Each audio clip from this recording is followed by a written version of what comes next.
All right, all right. That's a bit of yelling right there. Let me turn that mic down a notch. How you doing today?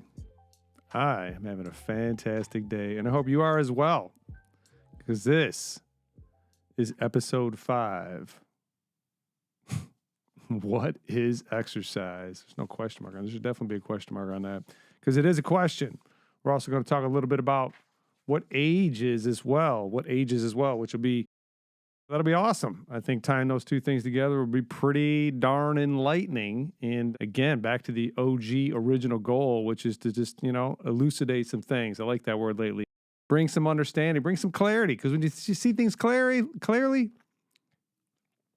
you can move towards them. That's how it works.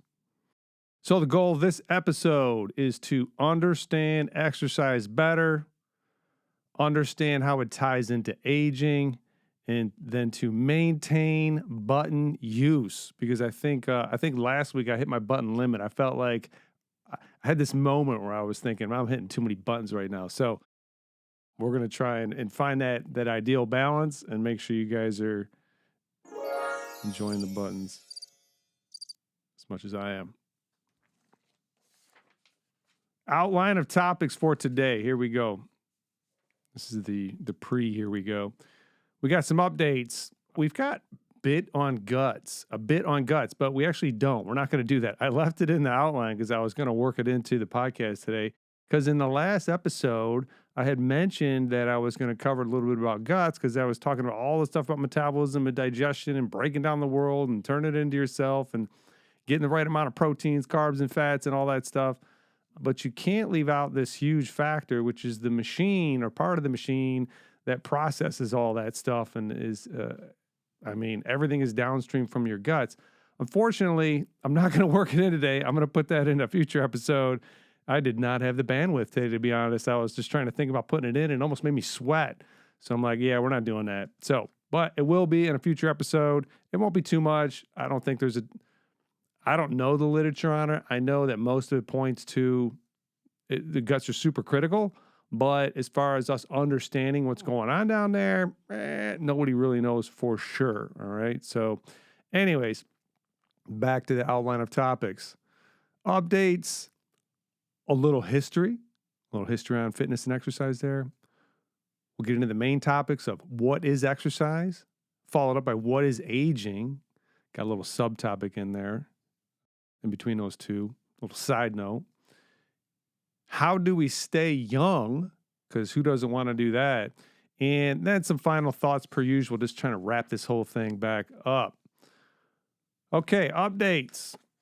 My updates are stuck on the Lions because I'm just kind of stuck there, but they keep winning. And this is new to us. So you're up here in Detroit. So Lions took on the Titans, and well, they took care of the Titans. Let's just say that.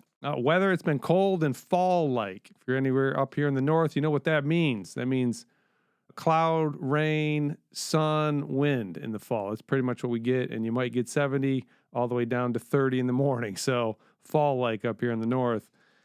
Studio update. So, I've mentioned this before. You can see this guy right here is absorbing sound. It's helping make the audio better. I think the audio is pretty good. There's still a hair of reflection. I think this mic does a really good job of getting rid of it, though. But so you see 4 panels here, and then I had 3 made, or I helped a friend, and he helped me.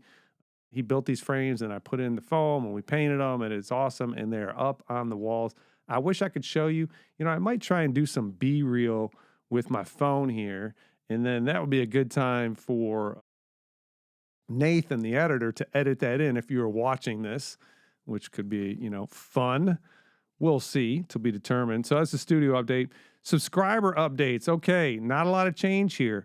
I'm in the process, I mentioned this in the last episode, of bringing on a social media manager who's going to handle the posting and all this stuff. So I was doing it to the best of my ability. I'm not very good at it. I was doing what I could. And I knew it'd be better for me to kind of like offload this so I could focus more on the content. And so we're in the process of getting him up to speed and working on the posts and stuff like that. So we didn't really post too much. I think I posted once. So anyways, long and the short, not a ton of growth. Subscribers, emails, 61 to 61. So nothing there. Let me get this button right. Damn it. There you go. But not unexpected. YouTube went from 34 to 36. Spotify went 14 to 15. And Apple went 10 to 13. Literally do nothing for Spotify or Apple except post the podcast. And somehow they grow. Can't complain about that. And reminder, please submit your questions to Dennis@DennisFenrich.com. That should hopefully pass across your screen here. Or the spelling is not complicated if you're driving.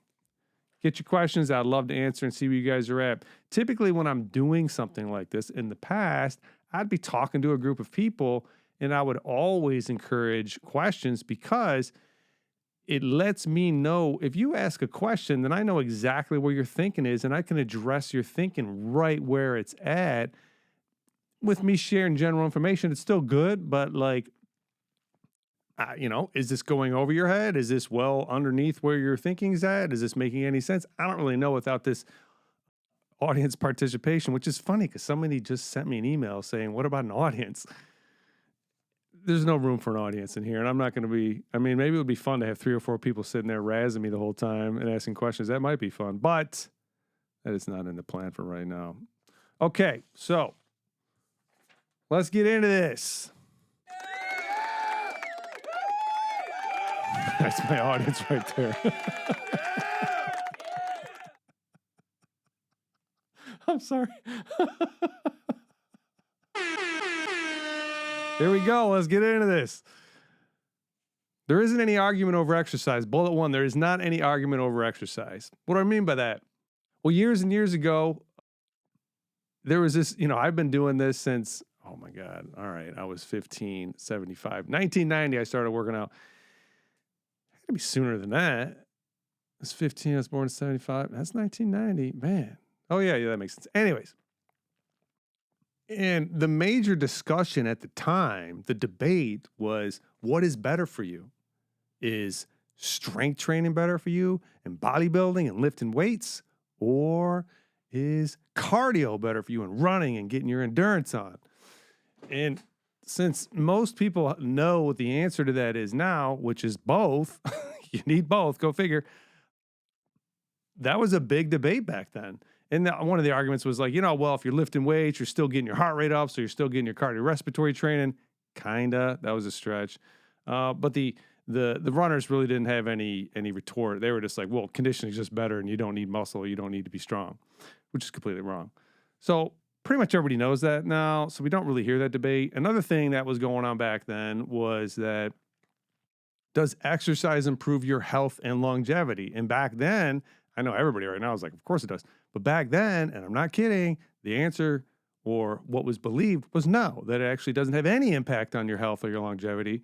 And which is just crazy to even think now. Like me saying this is like, this doesn't make any sense. But you got to keep in mind that we were still coming out of that DNA phase and everything was based on your genetics. So maybe they would give a little leeway and say, well, yeah, maybe there's some influence, but 80% of the time, if you're going to get cancer, if you're going to get diabetes, if you're going to have a heart attack, it's going to be tied to your genetics and you just got the bad cards.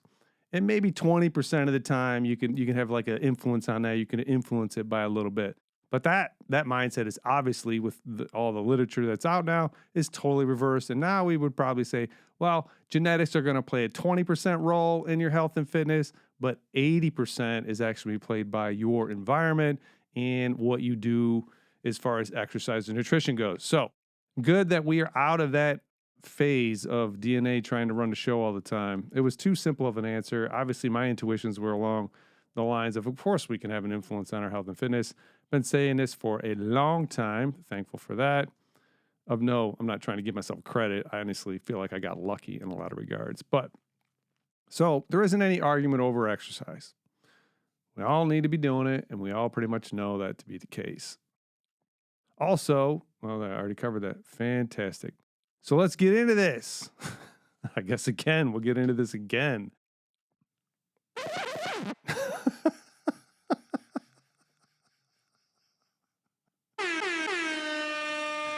I need to practice with the buttons, but I think the mistakes are comical, to be honest. Well, at least they make me laugh, so that's a good thing. Am I recording? I always got to hit that double check. Yep. All systems are go. Fantastic. Oh, there was another studio update. I'm not going to back up, though. We'll save that for next time. All right. So let's get into this. What is exercise?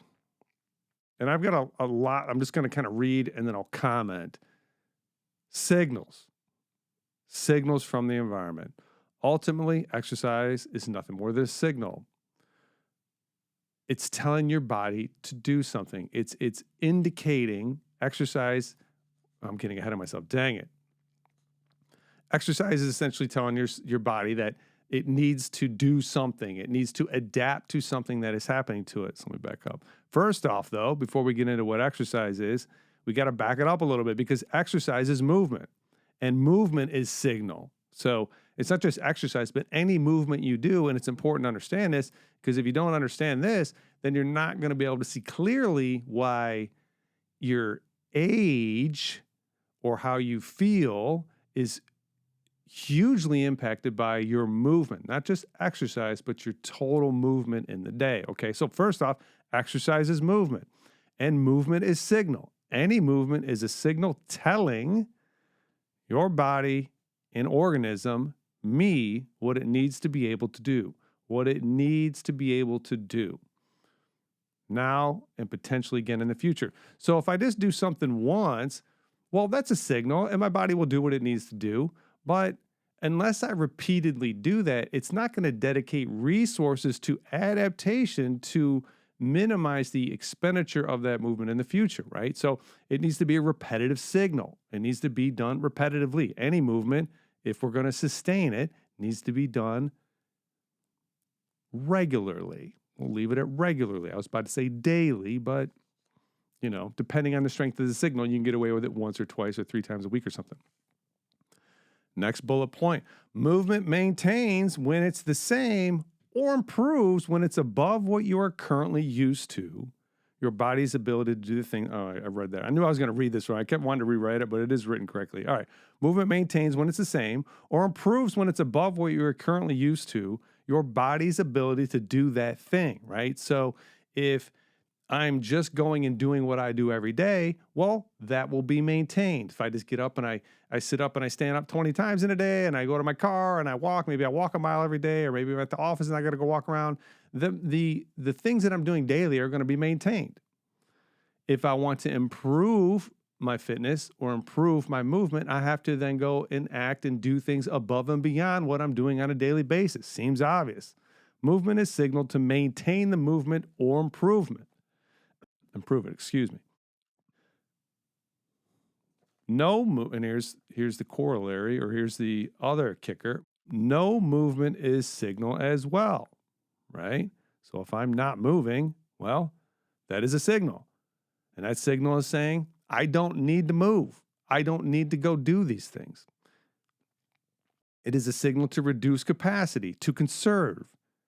If it's not needed, it's not needed. That one's pretty awesome. And the obvious and the thing that we all kind of know intuitively, if you don't use it, you lose it. And that's going to apply to anything that your body has the capacity to do, right?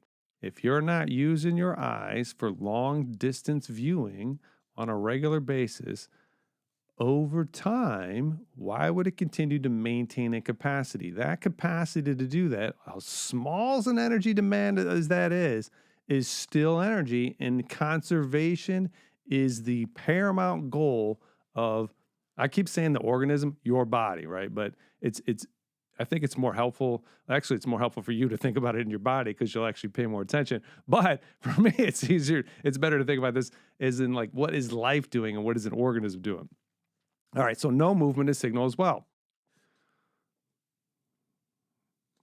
It is a signal to reduce capacity, to conserve. Movement is always spinning up or spinning down based on what you did that day. So you're either giving a signal for adaptation up or you're giving a signal for adaptation down. You can't get away from it. That's why it is super critical. I could just say critical. Critical means it's critical. critical means you got to do it, that you move daily, that you don't ever stop moving. When you stop moving, and I'm mostly talking to the much older folks, when you get past 50 and you stop moving, man, it is a downward hill fast. Like, just don't stop. Wherever you're at, if you're hearing this right now and you're like, oh my God, that's me. No worries. Guess what? You can get up and move tomorrow. Do something for 5 minutes. Easy as pie. Get up and do 5 squats and do some wall push-ups. Go for a walk. Just start moving, and then don't ever stop again. And anytime you're starting anything new, do a small amount of it, and just make sure you do a small amount of it daily, and you'll build from there. Don't try and be, oh my God, I'm not moving. This is crazy. Got to get going. And you're going to go out and I'm going to go get a gym membership, and I'm going to start working out 2-3 hours a day. And don't do that. That's not going to work. That's too much change. Okay. Pick something you know you'll do every day, 5 minutes, 3 minutes, something, and just start doing that. All right. Movement is always spinning up or spinning down based on what you did that day. Okay. So the signal is either there to get fitter, or the signal is there to get less fit, weak. Exercise. So we just talked about movement. So what is exercise? Exercise is movement. Exercise is a deliberate signal above your daily required movement or activity to create positive adaptation.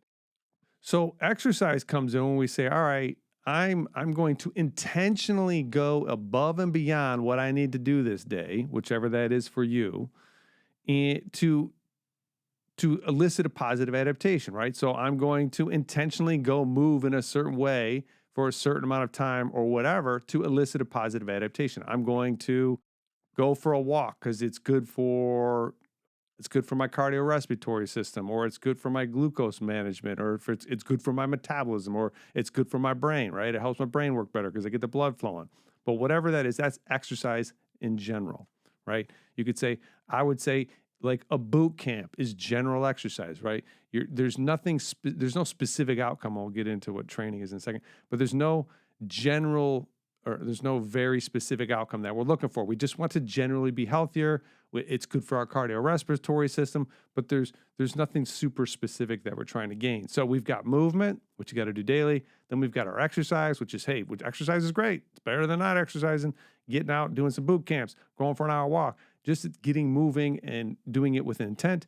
And then there's training. And training is organizing your exercises or exercise. Let me just read it. Training is organizing exercise or specific exercises in a way to create a specific positive adaptation in your body, i.e., I want to get stronger. Okay, well, if I want to get stronger, I'm going to have to do strength training, and I'm going to put that strength training in some sort of organized fashion that it continues to create positive adaptation up. I'm going to attempt to spin my fitness specific to strength in an upward pattern. And that, generally speaking, takes some thought, okay? If you just randomly go and lift weights, you are going to get stronger. But if you want to continue to get stronger, you're going to want to get rid of the randomness at some point and put a plan together, okay? So just to reiterate, movement is good. Movement is good for you. You should do it daily. Exercise is moving more above and beyond what you would need to do for your daily requirements. And then training is organizing your exercise in a way that elicits a specific adaptation. Okay. Now we got a little side note on signal. I'm going to take me a drink of water.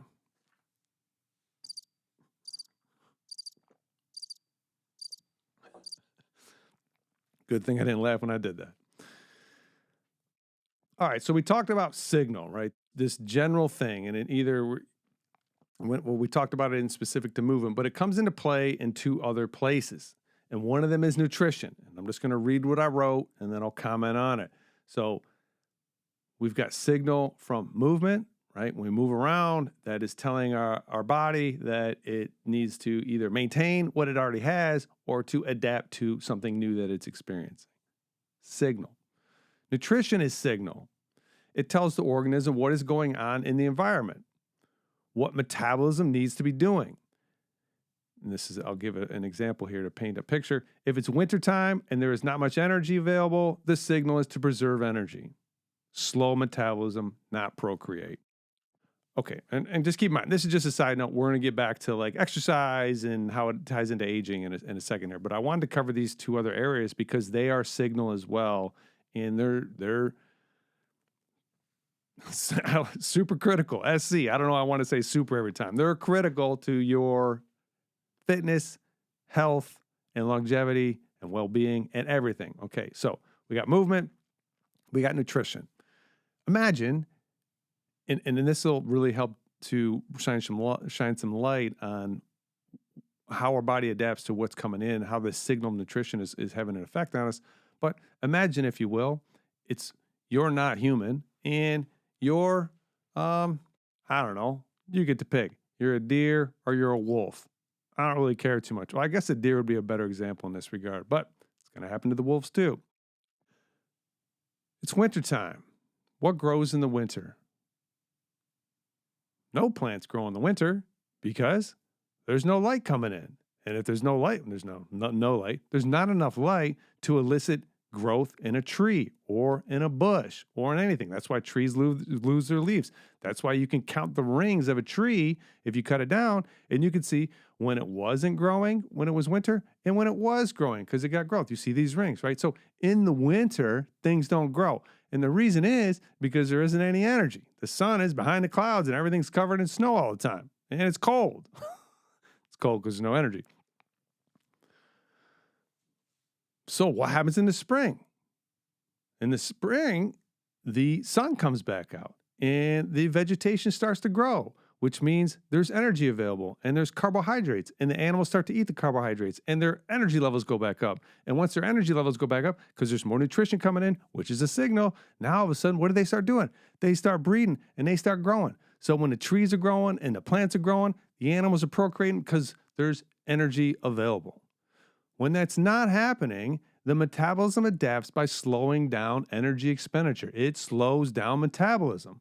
That's how they survive in the winter, okay? That's what a bear goes and stores up a whole bunch of food.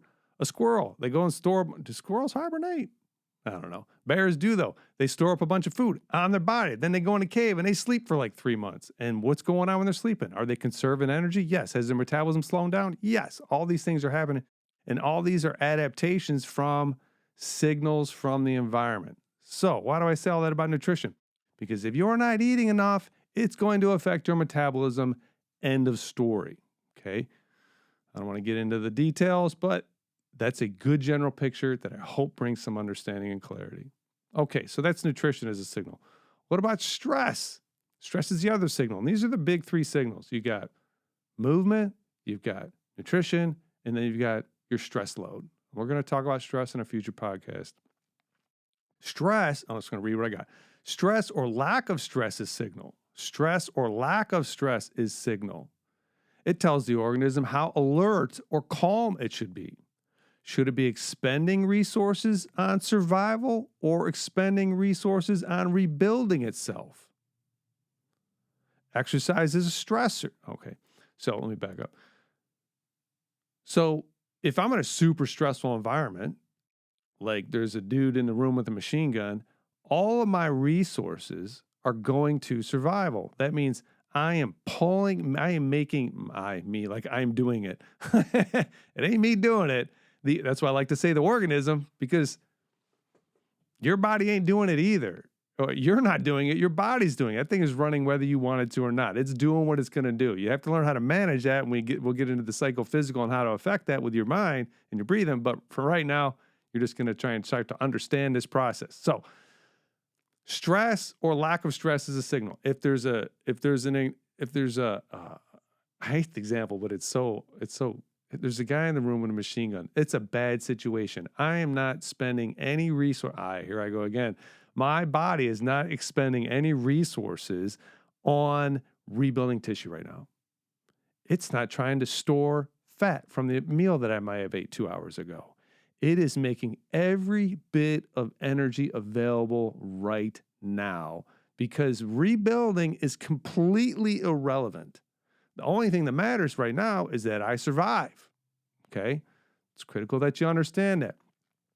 The opposite of that is I'm not stressed out. I'm completely relaxed and calm, maybe even sleep in the dead of night in my nice cozy bed. And all the energy that I have available is being shunted or used towards rebuilding and regenerating. Get my brain charged, cleaned up and back online, rebuilding my tissues, rebuilding energy within the cell. Everything is, all the energy that is available is being used for rebuilding. Okay. Those are the two opposites. Exercise is a stressor. So you experience this stress, especially if you're doing high intensity interval training or something like that, very stressful, or long duration, 3-4 hours, 2-3 hours of running or marathon training or triathlon training or anything like that. So you got high intensity stress or you got long duration, which is a cumulative stress.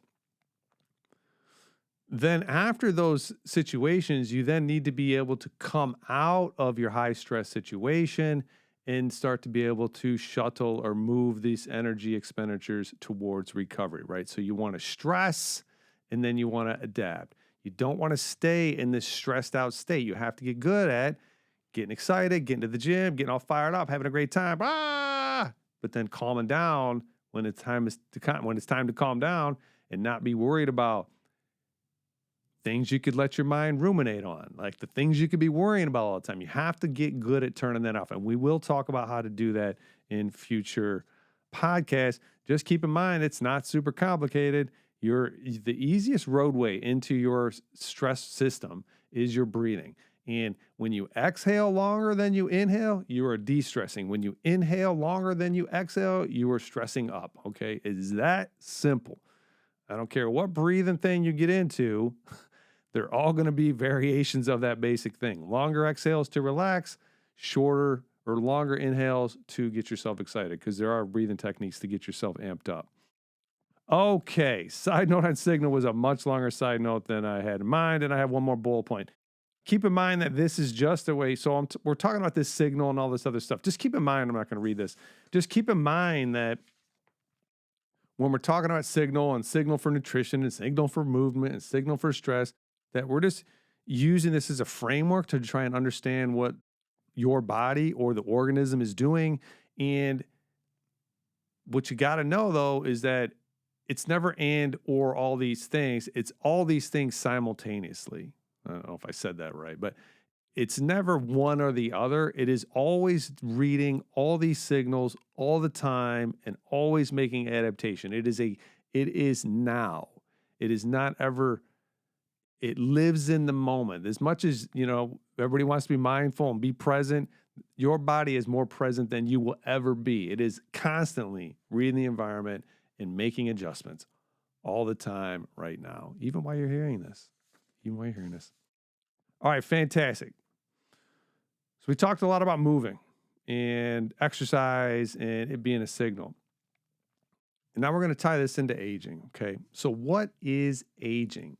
Because I think even right now, I would say the majority of the population thinks aging, and it is to some degree, is an inevitable thing. I don't know if I said that right, is unavoidable and is going to happen. And when you hit 50 or 40, it's downhill. And I hear people say it all the time. Well, I'm 30 now. My body's starting to creak, or I'm 40 now, and I'm just not as what I used to be able to do. Okay, age is going to play a role, no doubt about it. But imagine if you maintained a high signal of movement, a high level of movement, which kept signaling to your body that it needed to be strong, that it needed to have energy, that it needed to stay mobile, right?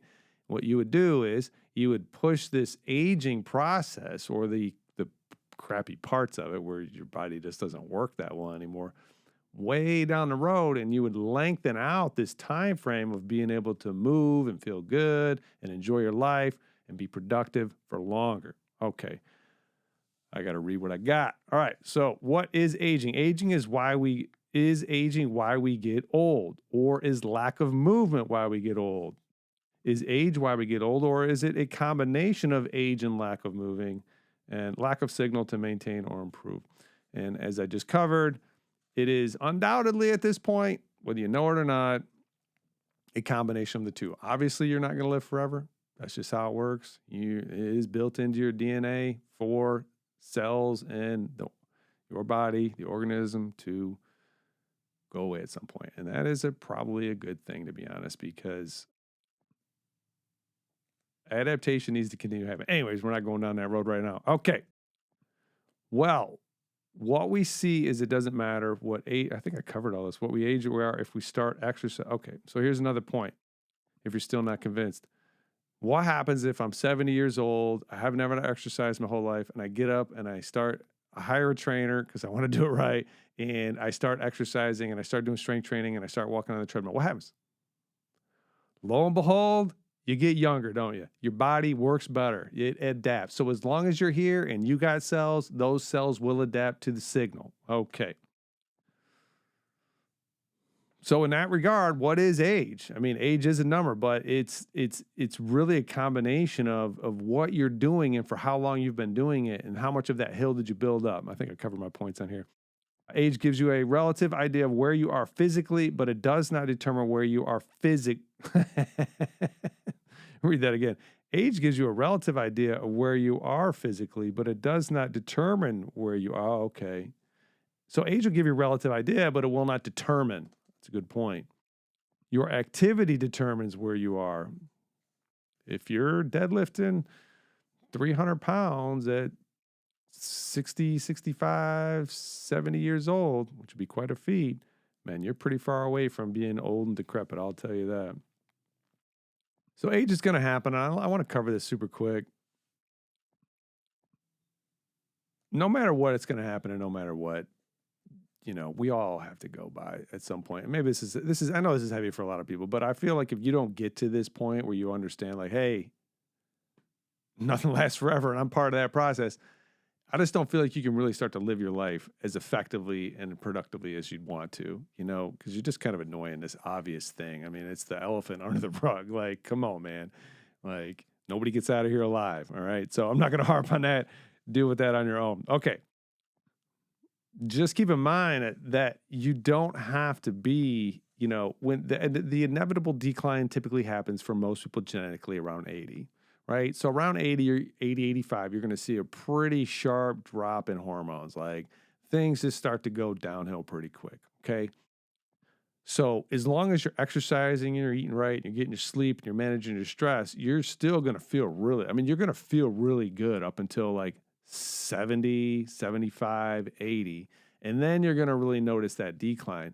But what I would say is, if you build your fitness as high as you can, right, within reason, when you get to that point, you still are at a higher point of fitness, which puts you farther away from, being weak and old, right? So if you're still functioning and strong at 80, I think you're going to add another 10, 15, who knows how many years onto that. So play the long game. And so build your hill now. I've covered all my points. If you want to live a long, healthy, and productive life, start building your hill of fitness now. Okay. So how do we stay young, right? What are the things that we need to do to stay young?